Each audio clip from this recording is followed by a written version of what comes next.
This month of the How's All That Workin' For You podcast is sponsored by J. Brooks Coffee Roasters in Memphis, Tennessee. Urban Joe is the house favorite at J. Brooks for cold brew coffee. The legendary flavor of Urban Joe will ignite your taste buds with captivating shades of cocoa and cream. With a pleasantly balanced, bold body, the dark roast lover will fall head over heels for this roast. Cold brew is very quick and simple to make. It contains 2/3 less acids than hot brew coffee, so it's a perfect choice for anyone who has reflux or needs a stomach-friendly option for coffee. And if you make cold brew at home, you can make both cold and hot coffee with your solution. Everyone loves an adventure story. Make your day an epic adventure with a steaming cup or cold brew of Urban Joe. To order this signature blend for yourself and learn more about J. Brooks Coffee, click the link in the show notes or visit jbrookscoffeeroasters.com. That's the letter J, brookscoffeeroasters.com. You are officially invited to create some breathing room. This is the absolute best podcast to find the strategies, resources, and motivation you need to stop drowning in overwhelm, break free from hustle culture, and live out your God-given purpose. I'm your host, Rachel Baker, and girl, I've been there, done that. It is my God-given purpose to help you find space for an intentional life so you can confidently live in those strengths, skills, and passions that light you up and serve others. I know you are ready to create some breathing room, so let's do it together. Welcome to episode 29 of Create Some Breathing Room. We are wrapping up this series on identity, and today I specifically want to speak into the hearts of my ladies who live with invisible illness, chronic pain. You are my people. And as we talk about this idea of our identity, our purpose, what does that look and feel like as we wrap it all up? I'm talking to you today. Or if you are a caregiver of someone who lives with these things, I'm also talking to you today because this is a tricky subject. Living with chronic health issues is hard, and it's not just the actual physical illness or the pain that makes it hard. There might even be some days when you don't feel that bad and you can get up and do all the things, which feels amazing when that happens. But then there are enough days where you're doing good to get from the bed to the couch or the bed to the bathroom and back. And this inconsistency and lack of predictability can make it really hard to know who you are outside of that daily struggle of just doing life. Who are you as a person? What is your purpose if you can't always know that you will be useful or functional or pleasant, right? And before we get really deep into all this, I want to let you know this is a story I'm very familiar with. I have spoken with so many others in this community who live this life, so I know quite a few listening now get this. This is my story too, and I want to share some of it with you today as we wrap up this month's discussion around our identity and our purpose. There's a lot I could share here personally, so I'm really going to try to just concisely share the highlights reel of my health journey. Back in 2007, I went to a rheumatologist for the very first time. I'd been having a lot of pain, and I, after many, many tests, was diagnosed with fibromyalgia and general autoimmune tendencies and degenerative disc disease, which basically meant I was dealing with chronic pain. My body liked to attack itself for no good reason, and my neck hates me. There was no really good answer, and that's what I walked away with. So then it kept getting worse. 2008, I had to have neck surgery while pregnant. I was 5 months pregnant, in so much pain. I was unable to grip things with my hands, unable to drive because I couldn't hold on to the steering wheel. And I was basically given the option to wait until having my baby then have the surgery and not be able to hold her or care for her for 6 weeks. Or I could have the surgery right while I was in my second trimester and then heal and be able to hold her when she was born. Didn't really feel like that was much of a choice, so I had the surgery. Fast forward to 2011, I've had my second baby, and I broke my arm killing a bug. What in the world? I'd been having pain, like always, it just continued, but we thought it was related to my neck and the degenerative discs and the surgery I had already had. Turns out I broke my arm killing a bug because there was a bone tumor in my right humerus. It was a train wreck of a situation. They had to get the tumor out. The bone was too thin to stabilize, so it refractured while healing. I was in a sling for months, lots of Percocet, and I was unable to feed my baby, change his diapers, get him in and out of the crib. I also had this 3-year-old. I was in bed a lot, and I honestly don't know what people do without family and church family. That is how we survived that season. Fast forward to 2016. I started losing the ability to walk. Living my life, feeling pretty good, and then all of a sudden my legs would give out. I was teaching 3rd grade at the time, and I would teach from either a walker or a wheelchair, depending on the day. By spring of that school year, we realized this is not going to work. I can't keep teaching physically. And I was misdiagnosed and treated with myasthenia gravis for over a year, which is an autoimmune disease. It's a neurological one.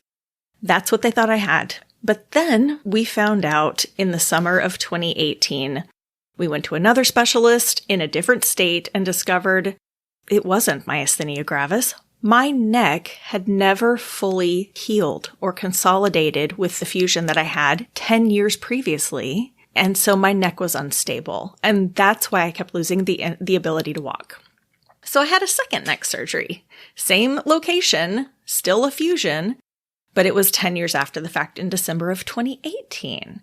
So then that next year I was rebuilding my muscles and my legs, and I did regain the ability to walk. Hallelujah. Well, shoulder pain comes back. Remember, I had that tumor removed and had that surgery. Now I've got a labral tear and scar tissue. So December of 2019, I had a second shoulder surgery.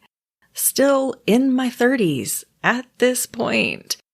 So there's been a lot. My body has been through a lot, and I'm still living in the chronic pain. I'm still seeing specialists. I'm actually, as I record this, getting ready to see a new rheumatologist with new symptoms, and we'll see how that turns out and continue going on.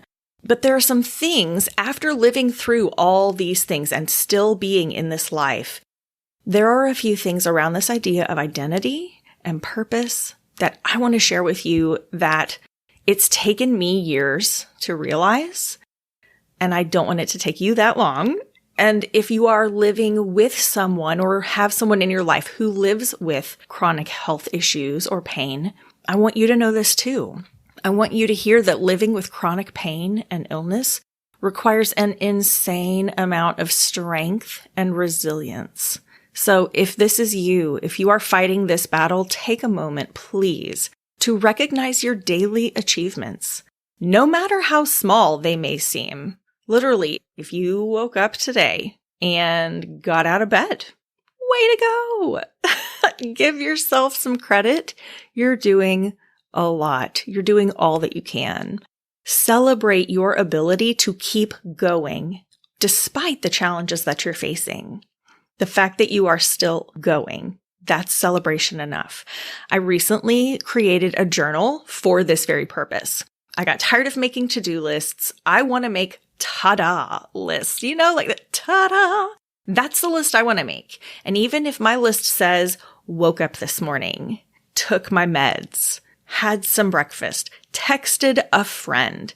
These don't have to be huge accomplishments. If you have huge accomplishments, maybe you have a really great day, write those down too. But I'm going to link that journal in the show notes just because it's been so helpful for me. I want to share it with anybody else who could benefit from it. Yes, make your to-do lists. That's great. You know, I love getting things done, but also don't forget to write down and celebrate those ta-da moments. So I'm going to link that journal in the show notes for you in case you want to grab one too.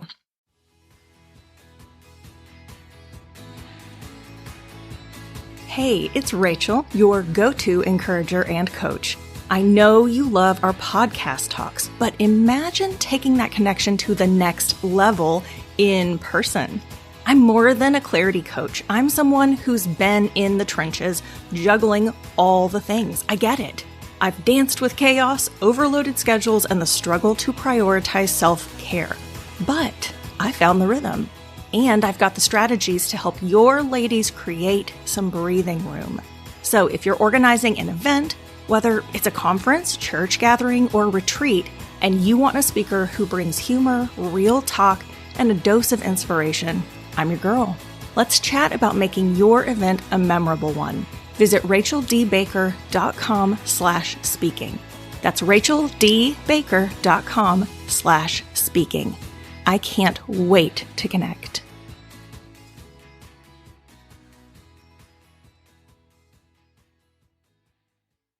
The next thing I want you to know is that it's easy to forget to show ourselves compassion, but it's especially crucial for these women who have chronic pain and illness. And we talked a little bit about this in episode, I believe it was 18. We talked about giving yourself grace. And then not too long ago in 21, we talked about how to keep going, never give up. I'm going to link those in the show notes as well in case you haven't heard those. Those are linked for you when you're done with this one today.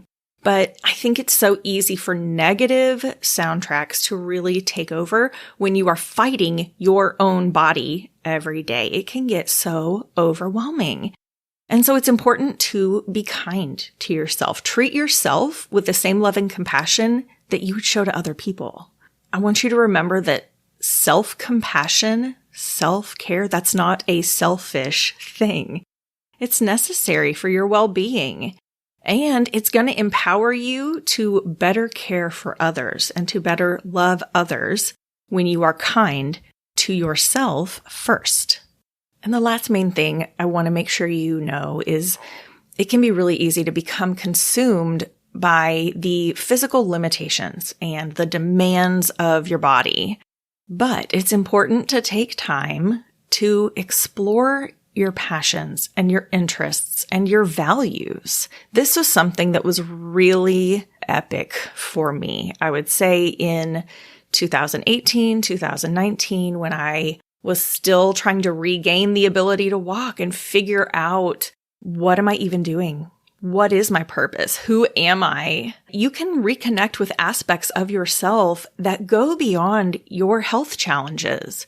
Reclaim your sense of self. Find joy in activities that you love. And if you need a little boost in this, we did a whole series on hobbies. Back on episodes 8 and 9, especially, we talked about how to answer what are your hobbies. And there's an interview with bestselling author Holly Girth, and she talked about the purpose of hobbies, why we have them. I think that really fits in with this time, this breathing room we have where, who am I? What do I enjoy? What lights me up? Take a minute and work that out. So we'll link those episodes as well in the show notes if you want to go back and check those out. Doing this, taking time to explore your own passions and interests and values, it's going to have a positive impact on your mental and emotional well-being. This was such a big deal for me, finding things that I really enjoyed doing. You've got to find the things that bring you joy. It's a distraction from the pain, from the chronic illness, the things you're dealing with. It can help reduce stress. It can boost your mood. There's just so many benefits from taking a hot second to really think this through and choose something for yourself. I know this has been a lot of kind of heavy. So let's wrap it up. I want you to have practical, actionable steps as we finish this conversation today. Chronic pain and illness can sometimes make us question our identity and our purpose, but it is important to remember your condition does not define you. You are more than your pain or illness. You have the strength and resilience needed to keep going, and you don't have to do it alone. when you feel like you don't have the strength or resilience, that's when you lean into God, because we can do all things through Christ who strengthens us. I clung to this scripture every time I walked into the Cancer Institute. Had to go back in and get scanned, see how my shoulder was healing. Is the bone tumor back? All these things. And I just felt like I can't walk in there. I can't do these scans, but he can pull me through that. So I would just tell, I can do all things through Christ who gives me strength. Cling to that one. Be kind to yourself, extending the same compassion to yourself that you would to anyone else. Even as I record this podcast, I'm having to pause every so often. You can probably hear it in my voice, but I'm having to pause every so often to clear my throat and get some water, because one of my current symptoms is my mouth being so dry that my tongue and lips, everything are swelling up, and I have to rehydrate and pause. What I want to do is say, suck it up, get the episode done, finish this recording. But I wouldn't say that to anyone else. I would say, it's okay. Hit the pause button, take a drink of water, clear your throat. It's okay. Extend that compassion to yourself. Take the time to explore your passions, interests, and values.